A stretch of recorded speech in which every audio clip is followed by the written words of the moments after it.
Live from New Delhi, you're watching DD India News Hour, India's voice to the world. I'm Shubhendu Ghosh, coming up in the next hour. US President Joe Biden discusses Gaza conflict with Western allies, seek to slow Israeli ground invasion to allow for release of Hamas-held hostages. Argentina's ruling Peronist party smashes expectations to lead the country's general elections, sealed runoff with far-right Javier Milei. India's External Affairs Minister joins G20 leaders in a tree plantation drive in Delhi, says India's G20 presidency delivered very substantially on pressing issues, also emphasizes India's stand on climate change. Foxconn shares tumble over tax audits and land use probes in China. Probe comes ahead of key elections in Taiwan. India begins Asian Para Games campaign in style with medals in canoeing, high jump, club throw, shooting and shot put.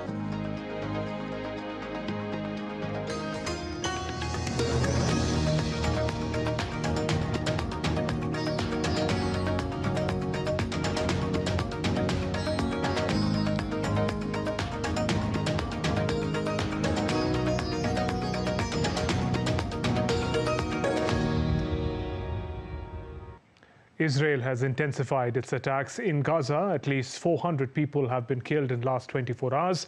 On the other hand, diplomatic efforts are also continuing. Dutch Prime Minister Mark Rutte traveling to Israel today for talks with Prime Minister Benjamin Netanyahu and separately with Palestinian Authority President Mahmoud Abbas. DD India correspondent Amritpal Singh files this report from Jerusalem. Today is day 17 of the war between Israel and Hamas. And the war has intensified further. Israel has increased the intensity of its aerial bombings and missile strikes inside the Gaza Strip. In fact, last night was said to be the worst night of bombardment. At least 400 people have been killed in the Gaza Strip in the past 24 hours alone. The death count is well above 5,000 and the figure of injured has crossed 15,000. While Western leaders are trying to see that if diplomacy can work, Mark Rutte, the Dutch Prime Minister, is here in Tel Aviv today to meet Prime Minister Benjamin Netanyahu. He'll also meet later the President of the Palestinian Authority, Mahmoud Abbas. Tomorrow, Emmanuel Macron, the French President, will be in Tel Aviv to meet Benjamin Netanyahu. But these efforts clearly don't seem to be working, with Israel saying that those who lecture us on war crimes have no right to speak on humanitarian issues. So clearly, Israel has given a clear indication that it will step up its military activity even as a ground assault on the Gaza Strip by Israeli forces is imminent. In the days to come, things are going to get worse. With cameraman SP Dubey, this is Amritpal Singh for DD India in Jerusalem. Meanwhile, Israeli Prime Minister Benjamin Netanyahu convened a meeting with security officials and his war cabinet in Tel Aviv to assess the escalating conflict with Hamas. This comes as the ongoing Israel-Hamas conflict entered 17th day on Monday.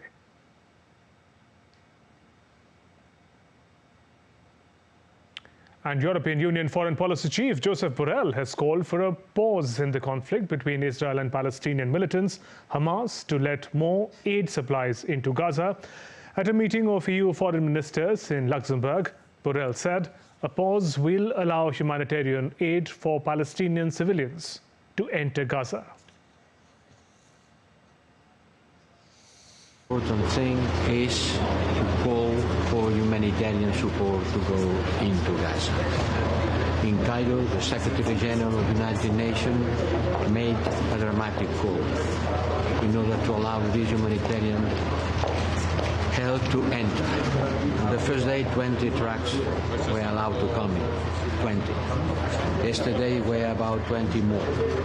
But in normal time, without war, 100 trucks enter into Gaza every day. And amid the Hamas offensive, Israel's Defense Minister Yoav Gallant has said that the military's campaign in Gaza may take a month or more, but at the end there will be no more Hamas.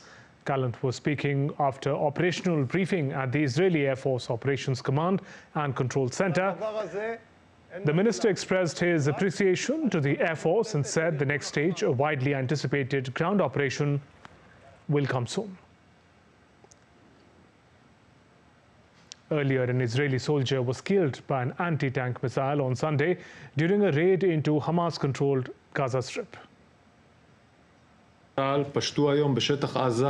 Israeli forces carried out a raid today in Gaza territory near the border as part of efforts to prepare the space ahead of an attack and as a continuation of gathering intelligence regarding missing persons and captives, a national mission of top priority. During one of the raids, an Israeli Defense Forces soldier was killed and 3 soldiers were wounded. Their families have been notified. And DT India is on the ground covering the Gaza conflict. My colleague Amritpal Singh is joining us from Jerusalem with the latest. Amritpal, what is the latest on the escalating conflict in Gaza, especially the diplomatic exchanges that are going over it? Okay, first the military campaign or military exchange, Shubhendu. Israel has intensified its bombing of the Gaza Strip. Last night is said to have been the worst night with more than 400 people killed in Israeli airstrikes in the past 24 hours. The death count has gone way above 5,000, more than 15,000 injured. I'm talking in Gaza Strip. While in West Bank, they continue to make arrests of Palestinians, at least 100 Palestinians arrested yesterday itself. Yesterday, the Jabalia refugee camp in northern Gaza was hit very close to the Al-Shifa and Al-Quds hospital in the Gaza Strip, killing dozens there. So relentless bombing by aerial strikes by Israel continue in Gaza, while the Hamas is not letting up in its rocket attacks, continuously firing rockets into Israeli territory. Especially the worst hit are the areas along the Gaza Strip in Israel. Villages have been evacuated, people have been evacuated, moved to faraway, bigger cities which are relatively safer. Like Tel Aviv, Haifa, Jerusalem, near the Dead Sea, etc., away from the Gaza border. The same situation exists on the Lebanon border, but yes, there is intermittent exchange of fire and firing of missiles from Hezbollah and the Israeli army retaliating. They are evacuating people 5 kilometers inside the border. It has been declared a military zone. Only the military and a few journalists covering are allowed there. The civilian population has been evacuated. So both sides, a large amount of displacement happening in Gaza. People moving, 7 lakh people have already moved to the south of Gaza, and the humanitarian crisis there getting worse. Now you asked me about the diplomatic crisis. U.S. President Joe Biden spoke with a lot of Western leaders.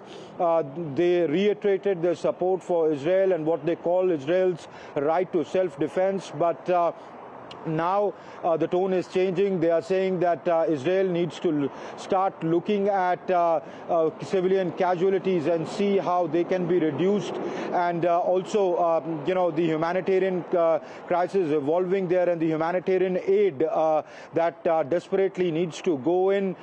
They need to explore ways of how that can hasten. Yesterday only 14 trucks could go in, and there are more expected to go in today. The agreement is for 20 trucks, but the UN says, the UN aid chief Martin Griffiths said that this is a small a glimmer of hope, but the requirement there is much more. The amount of material required there is close to about 100 trucks, but only 20 has been agreed to, and yesterday 14 could go in.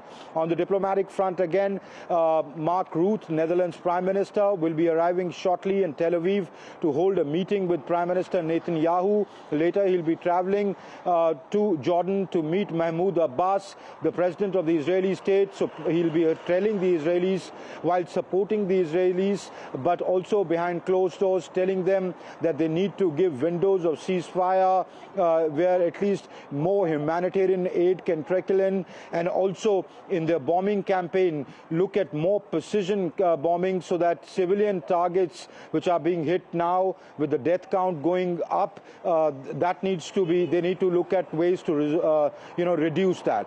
Okay, Amritpal, Israeli Defense Minister speaks of prolonged but decisive fight with Hamas. What are the implications for the region there? Well, I'll first tell you what he means by a prolonged fight. What they're doing is their military strategy right now is bombard Israel through aerial bombings, weaken Hamas, hit their infrastructure, weaken them considerably. They've amassed ground forces, tanks, artillery, guns along the Gaza Strip. When they have specific information where exactly the military leadership of Hamas, especially the Qasim Brigade's lethal bases are, they go in and do specialized operations. There's a huge network of tunnels that Hamas has created in the Gaza Strip. So, Shubhendu, they need to have specific intelligence, both technical intelligence and human intelligence, before they go in, so that the civilian casualties can be reduced to minimum, because there will be international pressure if civilian casualties increase. Also, Hamas, given that they are guerrillas, they would not shy away from using the Gazan civilian population as human shields. They do not follow any rules of war, and so the Israelis have to factor that in. So given all that, their defense minister's statement that it will take a little while, it will be a protracted battle, because they would want to finish off their lethal power so that they can't affect the kind of attacks they affected on the 7th of October. What are the implications for it for the region? Well, if the ground forces go in, Hezbollah and Iran have warned they will open a front. If Hezbollah opens a front in the north, it will be a two-front war. Then there are questions. What will Iran do? Will Iran directly join the war or through its proxies? Already, Israelis claim that Hezbollah has been, there is a steady supply of weapons to Hezbollah, and that's why yesterday they bombed the Syrian airports of Damascus and Aleppo. So, clearly there is a threat of regional escalation, and the diplomatic activity is essentially to see that it does not escalate any further. Amrit, thanks very much for joining us with those updates. You and your team, please stay safe as you get us the latest from the war zone. And earlier, my colleague DD India's Amritpal Singh got us a special report on the Arabs and Jews living in the holy city of Old Jerusalem. As the war between Israel and Hamas intensifies and Israel is preparing for ground attacks or going into the Gaza Strip, tensions are there all over Gaza and Israel. Right now, I'm in the old city of Jerusalem, one of the world's oldest cities, and also something which is fiercely debated amongst the Christians, the Muslims, and the Jews, because it is the holiest city for all three. What you see behind me is the Al-Aqsa Mosque. This is from where Prophet Muhammad is said to have gone into heaven to meet God. And just right next to it is the Dome of the Rock, or the Temple Dome, Temple Mount. What you see there is the Wailing Wall, which is one of the holiest places for Jews from all around the world come here and pray. In fact, this old city is divided into different quarters: the Muslim quarter, the Jewish quarter, the Armenian quarter, and when situations like this happen, the tensions here go up. I live in Jerusalem already for 50 years. I used to be neighbors of Arabs. We got together very much together. But when they started talking on peace, and they did peace, that killed the whole situation. Let us be We could work together. We could do everything together. Don't interrupt us. We need to get Hamas out of there so we don't have more stuff, and we can't really do much. Okay. It's going to cost them a lot of soldiers if they go in and walking in with like tanks, and that's what they have to do. There is a big problem now, for both sides, the Palestinian and the Israeli too, and we don't know when it will be going to stop. East Jerusalem, we have here what they call it, Israel, ID. And we're suffering from both sides, Hamas, they're doing this for their land. They need to take their land back to them. Yes, it belongs to him. And Israel, every 3, 4 years, they have war here. This is not the same times. Every 2, 3 years, we have the same problem. War, Hamas, Israel. Israel, Hamas. That's what happened here. So clearly the opinion is divided. The sentiment on the streets of Israel clearly is that of retribution and reprisal. Here in Old Jerusalem, where both Muslims and Jews live, there are Palestinians who live. The idea, their voices, they accuse each other of having started this. And where I am standing, it is one of the most holiest places in the world for the Abrahamic faiths. And this conflict is not new. It may have just flared up now, but it's really a centuries-old conflict. With cameraman SP Dubey, this is Amrit Pal Singh for DD India in Old Jerusalem. Heading into a short break, but still to come on DD India News Hour. Biden administration seeks to slow the possible Israeli ground invasion of Gaza to allow for the release of more hostages.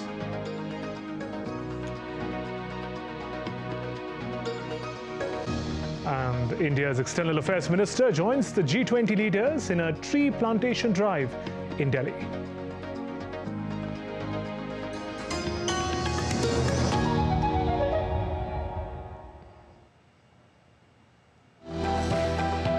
Turning crisis into opportunity, transforming ideas into action, stories of real change. Tales of Sustainable Solution. This series is going to tell stories of such changemakers. Watch Changemakers on DD India.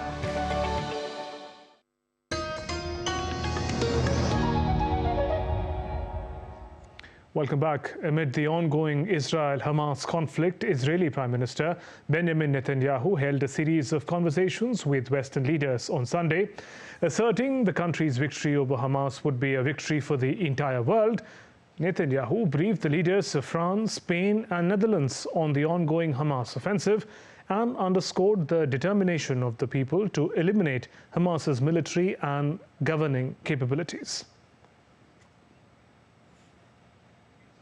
US President Joe Biden with Prime Minister Benjamin Netanyahu of Israel discussed developments in Gaza and in the surrounding region. Biden also held a meeting with leaders of France, Britain, Germany, Italy and Canada. After the meetings, the White House released a joint statement from the world leaders reiterating their support for Israel and urging the protection of the civilians. Taking to social media site X, US President Biden tweeted about his conversation with PM Netanyahu. He wrote, "I express appreciation for Israel's support in helping to secure the release of 2 American hostages, and Prime Minister Netanyahu and I discussed the ongoing efforts to secure the release of all remaining hostages taken by Hamas. We'll continue to stay in close touch."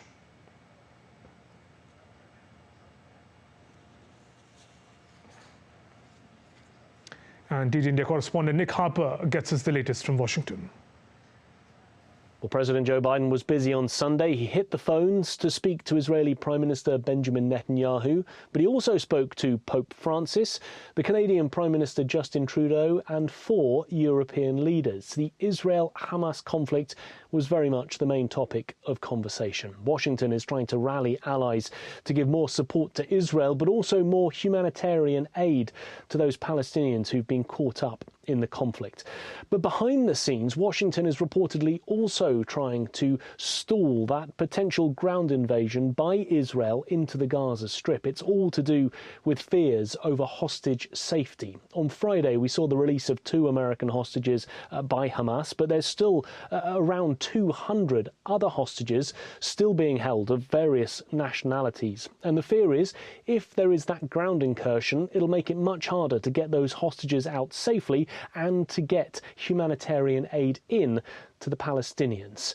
Also, on Sunday, we saw warnings from the US Secretaries of State and Defense speaking about the possibility of escalation and the conflict spreading throughout the region. There seems to be a real fear from Washington that Iran or some of Iran's allies, like the Iran-backed group Hezbollah in Lebanon or allies in Syria, may look at this as an opportunity to try and increase and spread the conflict. We've seen an increase in activity at Israel's northern border, skirmishes there with Hezbollah firing rockets into the north of Israel. On top of all of this, Washington has put additional US troops stationed here in the US on preparedness for potential deployment, getting them ready in case they need to move to the region in a non-combat role. And on top of that, more defense systems being sent to the region. The US says it's all about protecting US troops and assets in the region.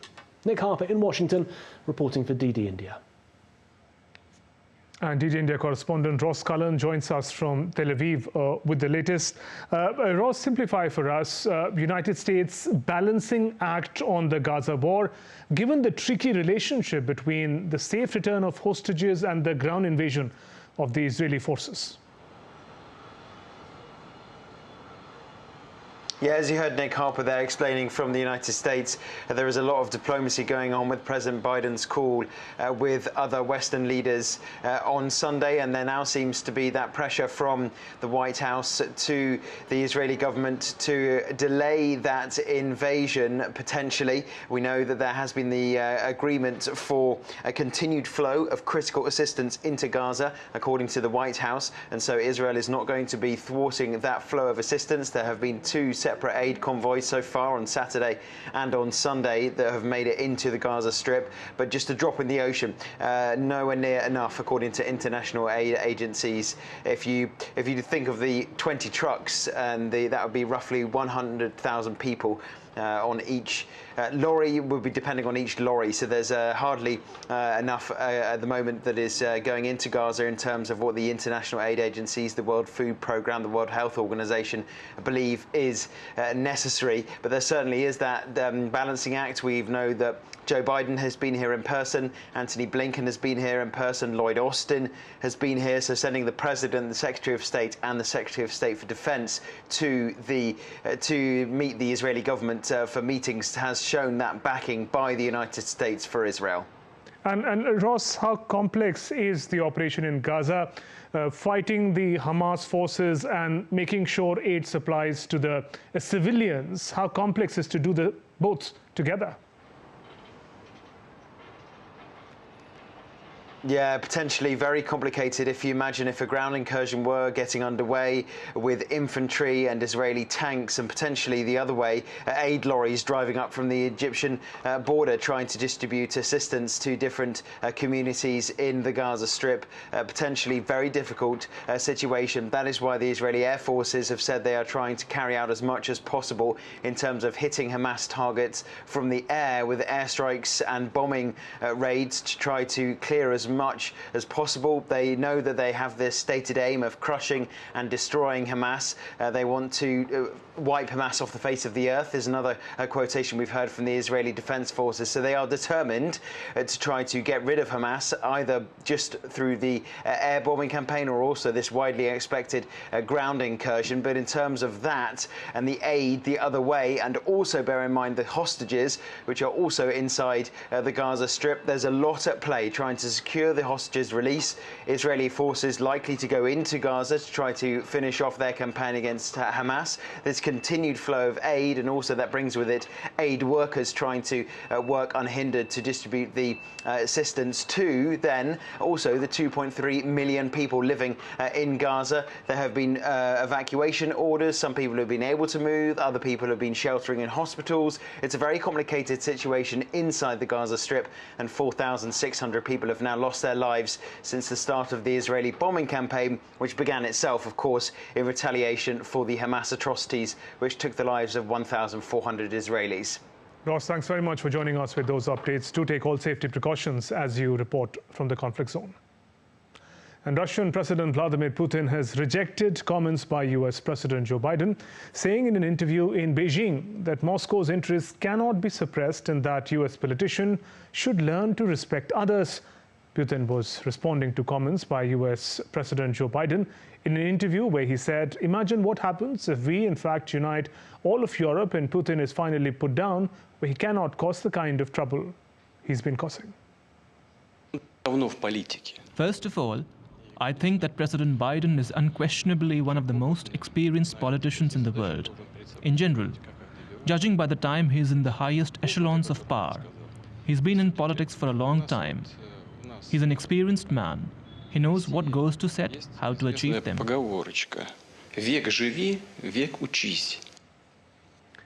First, South Korea on Sunday conducted joint aerial exercise with Japan and United States. The drill aimed to expand the country's response capabilities against North Korea's nuclear and missile threats. The countries also agreed to carry out annual multi-domain trilateral exercises and set up a hotline for crisis communications. The US and South Korea also completed a joint anti-submarine exercise held from October 6th to 22nd near the naval base in Guam. A Pakistani court indicted former Prime Minister Imran Khan and his deputy in an Official Secrets Act case on Monday. The case was filed against Imran Khan for allegedly violating the Official Secrets Act by disclosing a secret diplomatic cable sent by Pakistan Embassy in Washington in March of 2022. The cipher was then used by Khan to build a narrative that his government was ousted due to what he said a foreign conspiracy. Khan is currently being held in a prison near Islamabad. India's External Affairs Minister, Dr. S. Jaishankar, and India's G20 Sherpa Amitabh Kant, Delhi's Lieutenant Governor and Indian Minister Hardeep Singh Puri, along with G20 delegates, took part in a special plantation drive held in India's capital, Delhi. The drive aims to promote India's agenda of lifestyle for environment and combating climate change. Indian External Affairs Minister emphasized India's stand on climate change on the occasion.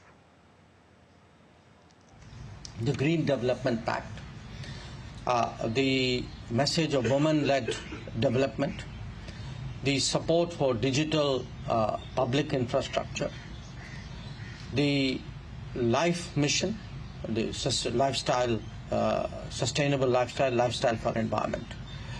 At the end of it all, there was a very strong sustainability, green, global south image that came out of the G20.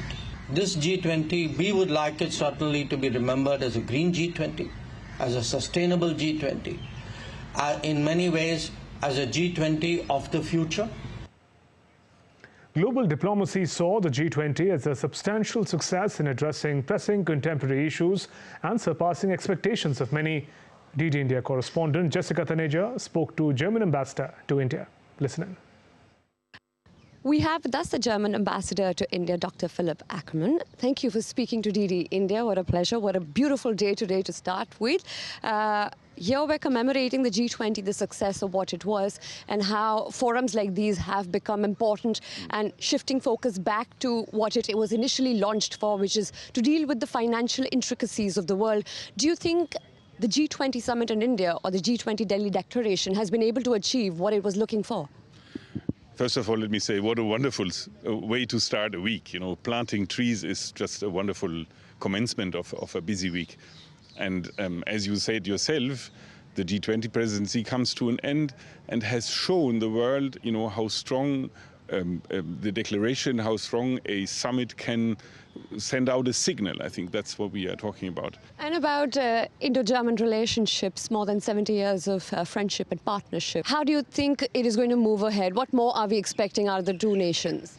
I think India and Germany their relations is at an all-time high right now, and we have seen that during the G20 presidency. I think in the years to come we will see in a couple of fields we'll see intensified cooperation. One of them being business and economic activities. I think that German businesses come to India, they look at India with a renewed interest. We feel this interest, we feel this idea of getting more investment in India being bigger and bigger, or becoming bigger and bigger.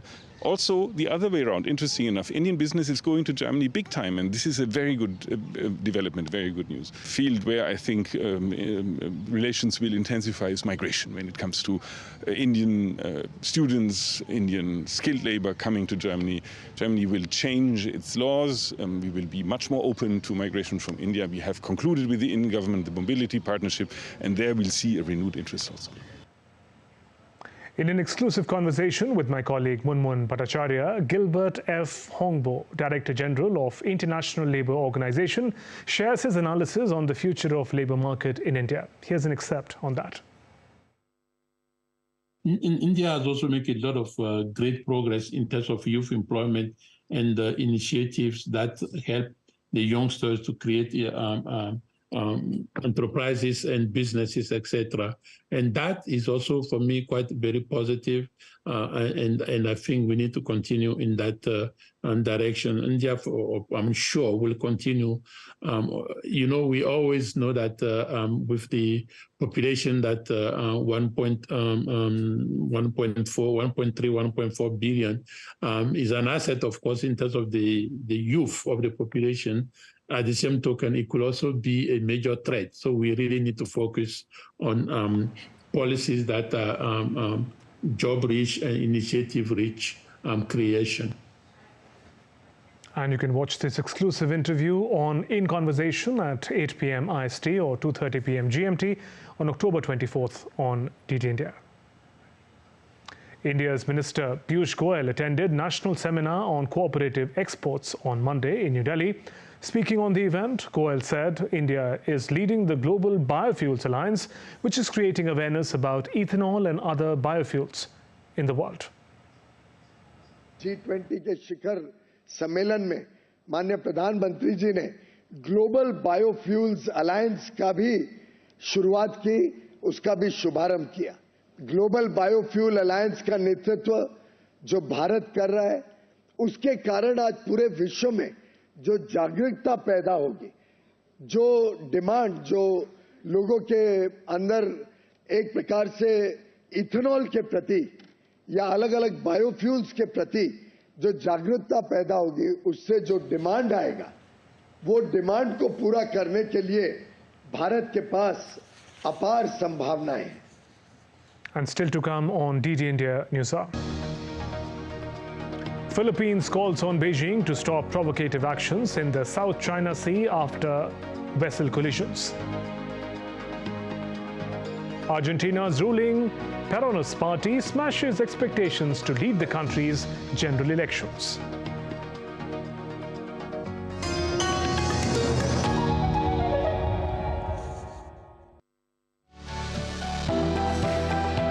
Turning crisis into opportunity, transforming ideas into action, stories of real change, tales of sustainable solution. This series is going to tell stories of such changemakers. Watch Changemakers on DD India.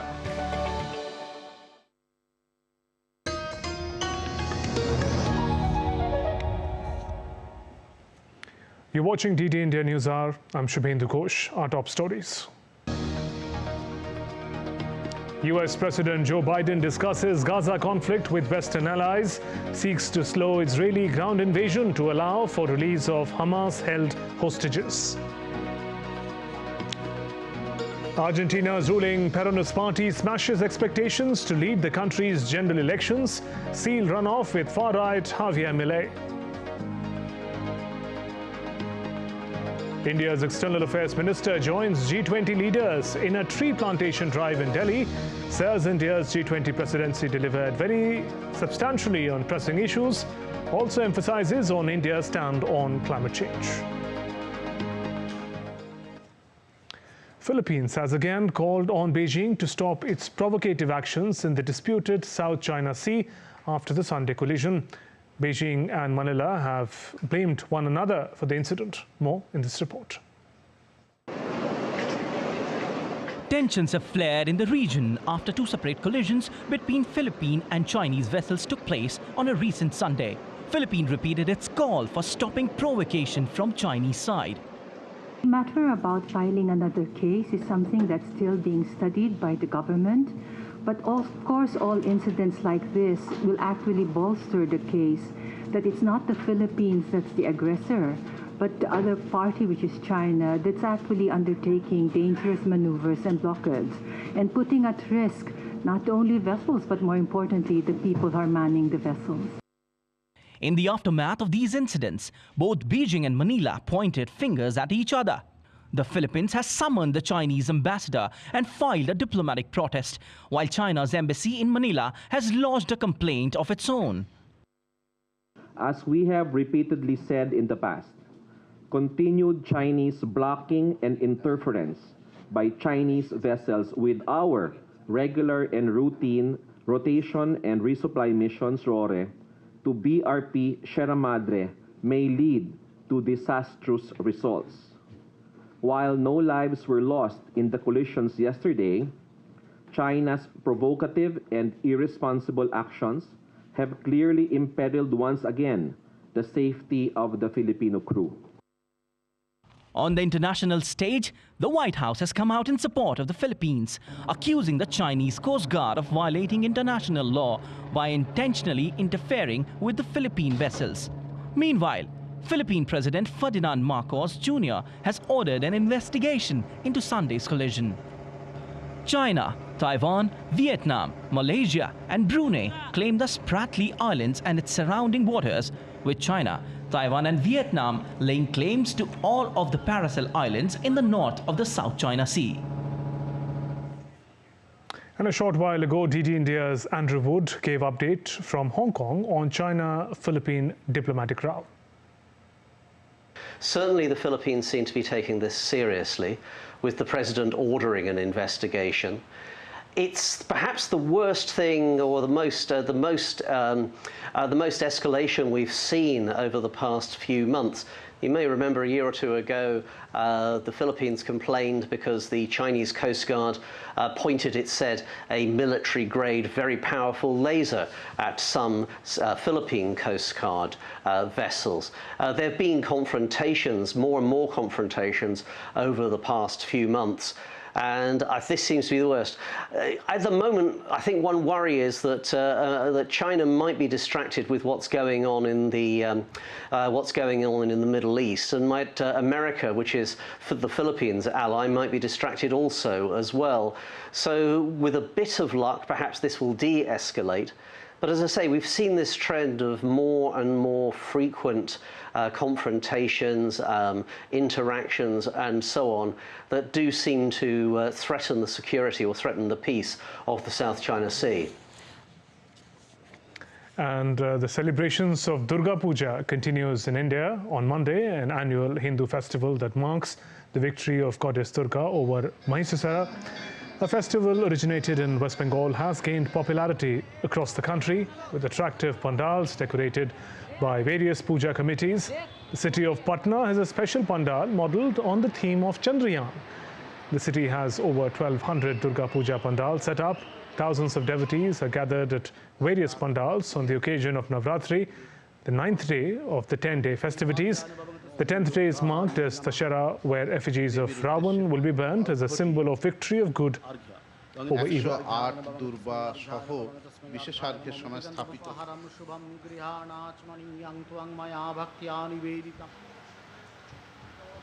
And let's get some glimpses of the celebrations from the ground. DD India correspondent Siddharth Bharadwaj is getting us the latest from New Delhi. Also joining us is Aditya Srivastav, my colleague from Bhopal. Siddharth, let me come to you first. Where are you in Delhi to enjoy the Durga Puja celebrations, and how are the festivities coming along?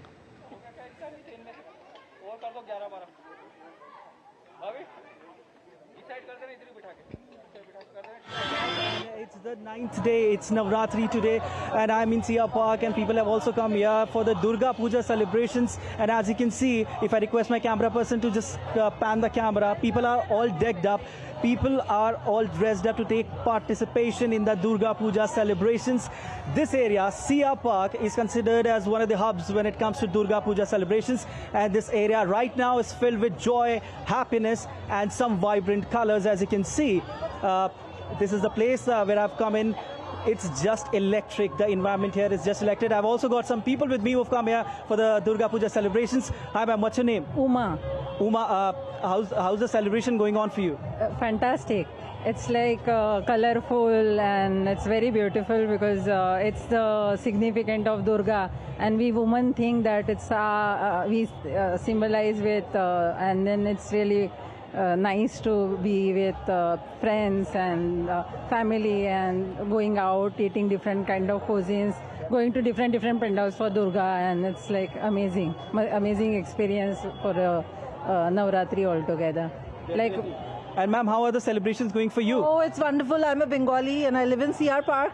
So it's been pandal hopping since Saptami, and we are going from one pandal to another, eating, and obviously doing the puja. And Goddess Durga, may she give her strength to us throughout the year. So it's been wonderful, and it's always wonderful from childhood. Since I'm a Bengali, Durga Puja is a big thing. This is the 7 days where we forget all our worries and we just enjoy ourselves thoroughly. So definitely. And Shubhendu, I've also got some youngsters with me here. What's your name? I'm Devilina. Okay, what Durga Puja celebrations mean to you? I mean, for every Bengali, these 5 days, these are the 5 days they live for. So it's very important for us, and we wear traditionals, we enjoy, we do everything. We eat food, lots of food, lots of fun. This is the time of the year when actually we don't have any restriction. We go out, we enjoy, we live our fullest moments. And every time we just want just October or September comes and we enjoy. We don't have to be accountable at home right now. We can roam freely around and enjoy with our friends, hang out, chill, have food. Right, Siddharth. Pandal hopping at late nights. That's all. All right, Shubhendu, so these were the people who have come here for this Durga Puja celebrations. They say that they do enjoy to the fullest, and they do not take any tension in these 7, 8, 9 days, and they enjoy it to their fullest. And what's the best thing about Durga Puja celebrations? Every time it comes with a different level of creativity, Shubhendu. As you can see right behind me is the replica of the new Parliament building. So you can just see the level of creativity. This is a pandal. And this is the replica of the new Parliament building, who just had its inauguration a few days back. Food and festivities there, Siddharth. So this is what is happening in Sia Park, Shubhendu. We are in Sia Park in India's New Delhi. Right there, Siddharth. Thanks very much for getting us those glimpses of celebrations. Aditya, my colleague, is reporting from Bhopal. Aditya, 9th day of Navratris, Durga Puja is also coming towards the conclusion. How are the celebrations in Bhopal this year? Yes, as we know that very important significance of Navami today. In my back, there are some idols. There's so many idols are situated in so many places in Bhopal. I request to my camera person to pan the camera and watch how people are enjoying the bhandaras, Kanya Pujans over there in Bhopal in many places. So in some pandals, people also did the Havans in last night, the Ashtami. But today is Navami. So there are some places where people are doing did a Havan in in the evening. We are with some people peoples who are enjoying this Durga Puja. Sir, how important this Durga Puja and how you are enjoying? Sir, the Ram Navami festival is a festival not only for Sanatan Dharma, but it gives a very good opportunity to the common man of the society. We celebrate Ram Navami, gathering together and worship the goddess Durga for peace, tranquility, and mankind and welfare issues. And we enjoy this festival by celebrating, eating, dancing, enjoying this festival with lot of enthusiasm, lot of affection and mankind happiness, and pray goddess Durga to give peace and tranquility to all over world, not only for India but all over world. During the 9 days, people are doing fast, and now the last day of the ninth day, how people are opening their fast in Bhandaras. After fasting 9 days in memory of goddess Durga, it gives lot of pleasure and enjoyment by eating so many nice dishes, foods, and enjoy togetherness amongst the common men of the country. Thanks for talking with DD India. Peoples are here who are enjoying the Bhandara, and we can say, Shubhendu, there are a lot of holy places in MP like Datia Pitambara Peeth, Mayar in Satna. So many devotees are reaching there, and local administration also did the special arrangement for Navratri. So we can say the special picture of significance of Navratri, we can say in Madhya Pradesh. Right, Aditya, thanks very much for getting us those beautiful glimpses of Puja celebrations from Bhopal. And let's also go across to Patna, where DD India correspondent Salman Haider is taking stock of the celebration. Salman, hundreds of Puja pandals in Patna as well. Durga Puja also coming towards conclusion. Take us through the festivities.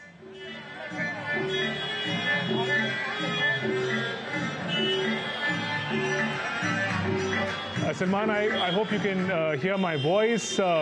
We can see glimpses of Puja celebrations. Take us through how the festivities have been in Patna. Not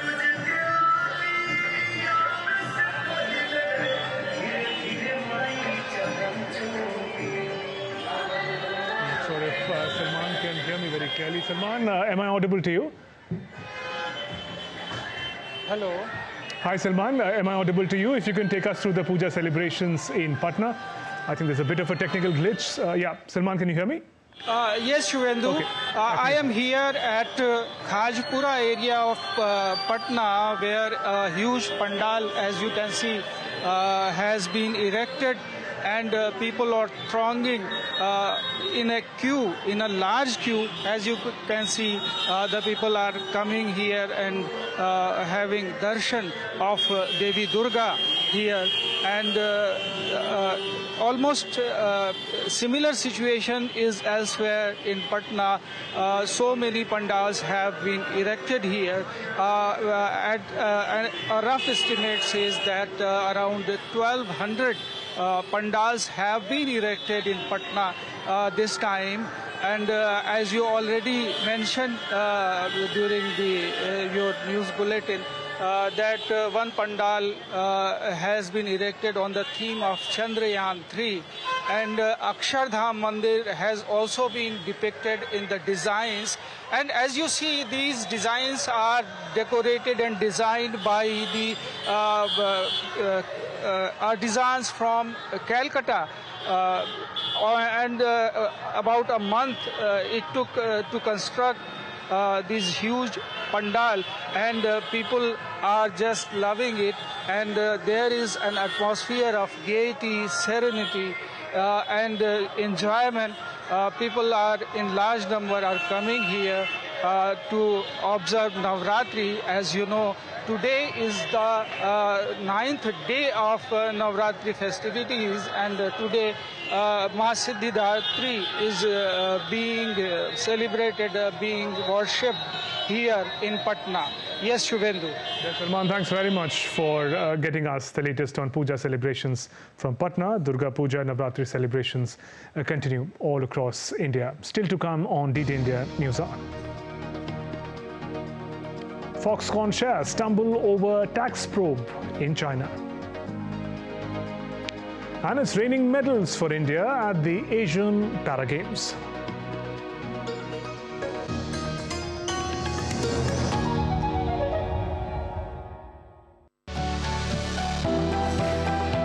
Turning crisis into opportunity, transforming ideas into action, stories of real change, tales of sustainable solution. This series is going to tell stories of such change makers. Watch Change Makers on DD India.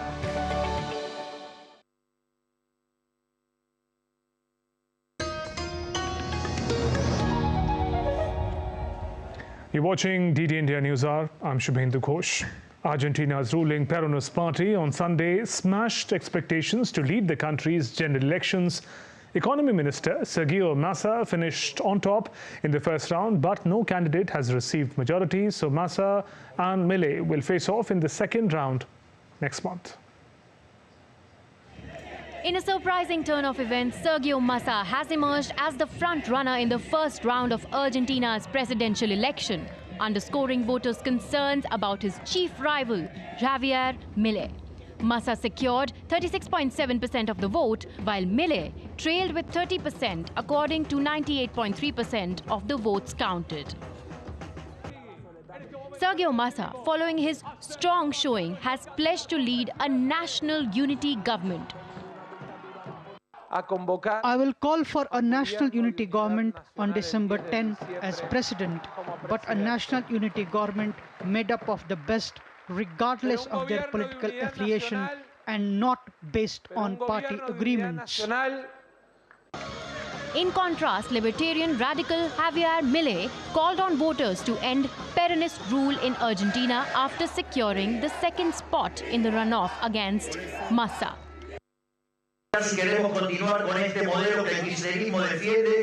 We had the most important election in 100 years, an election that posed if we continue with the Kirchnerism model or if we want to return to embrace the ideas of liberalism that made Argentina great in the 19th century. All countries that embrace the ideas of liberalism progress, while those who follow populist ideas unite in misery. Meanwhile, Patricia Bullrich, the candidate from the Conservative Party and the main centre-right opposition coalition, admitted electoral defeat after finishing third with 23.8% of the vote. Our cause goes beyond an electoral time. It goes beyond a defeat, as today we acknowledge it. As the nation gears up for the November runoff, all eyes will be on the two frontrunners Sergio Massa and Javier Milei as they seek to gain the support of a divided electorate and shape the future of Argentina's leadership. Former lawmaker Maria Corina Machado is leading the vote count in Venezuelan opposition presidential primary by a huge margin. She's claimed victory with final results still pending. Machado was tallying 93% of the vote with just over 26% of ballot boxes counted. Machado is barred from public office over her support of the sanctions on the Maduro's government.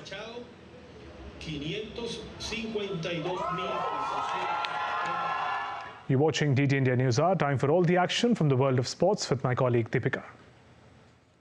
Deepika, lots to cheer as far as the Asian Para Games are concerned. Absolutely. The Cricket World Cup is also on as Afghanistan is currently taking on Pakistan. So to our viewers, let's first give the update on the Asian Para Games which are currently taking place in Hangzhou, China. India's Prachi Yadav opened India's medal tally at the 4th Asian Para Games, winning the silver medal in canoeing in women's VL2 category. And India's Prime Minister Narendra Modi congratulated Prachi for her silver medal. He posted on social media platform X, and I quote his post over here, "Prachi Yadav etches her name in the history of Indian sports by securing the first medal at the Asian Para Games. Congratulations to Prachi on winning the remarkable silver medal in the para canoeing women's VL2 final. Her incredible performance has made the entire nation proud." Unquote. In men's high jump T63 category, India sweeps the podium. Shailesh Kumar won the gold medal with a games record of 1.83-meter jump, bagging India's first gold in the 4th Asian Para Games. Paralympics gold medalist Mariappan Thangavelu with a jump of 1.8 meters gets silver, whereas Ram Singh Padiyar with a jump of 1.78 meters gets bronze in the three-way contest. In men's club throw F51 category, India clinched all 3 medals which were there. Pranav Surma bagged the gold medal in men's club throw F51 category. Dharambir settled for silver while Amit Saroha bagged bronze medal. On to World Cup now. India secured a notable victory over New Zealand, extending their impressive winning streak at the ongoing edition of Cricket World Cup. Now, this is India's 5th consecutive victory, and that too while chasing.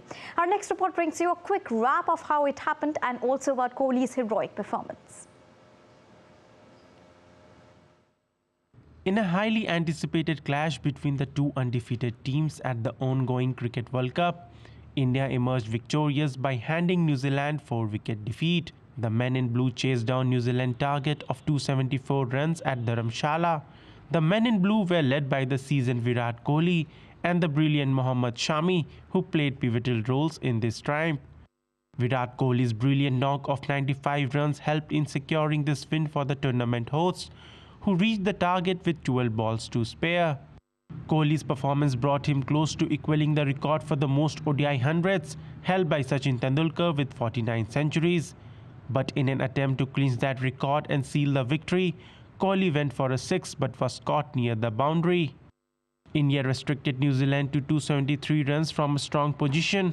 Asked to bat first, New Zealand lost 2 early wickets, but the fiery partnership of 159 runs between Daryl Mitchell and Rachin Ravindra brought them back into the game. They were looking to set for a big total, with Daryl Mitchell starring with an excellent century.